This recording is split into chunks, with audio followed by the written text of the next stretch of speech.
என்னோட தொகுதிக்கு மாசம் மாசம் ஒரு தடவை நான் கண்டிப்பா வருவேன். மாசம் மாசம் ஒரு தடவை நான் கண்டிப்பா வருவேன். தமிழ்நாட்டுக்கு நாம என்னவாக இருந்தாலும் என்னோட தொகுதிக்கு நான் எம்எல்ஏ தான்.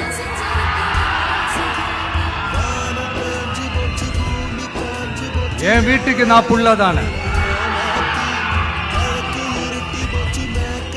அப்படிதான் பெரம்பூர்,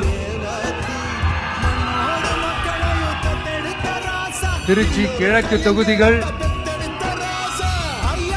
எனக்கு எப்பவுமே கொஞ்சம் கூடுதல் ஸ்பெஷலானதா இருக்கும். அதனால என்னோட தொகுதிக்கு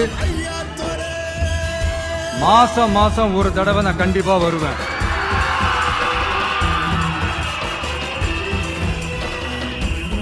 அதோட நீங்களும் என்ன சந்திக்கலாம். என்னமோ ரொம்ப கஷ்டம் அப்படின்லாம் நினைச்சிடாதீங்க.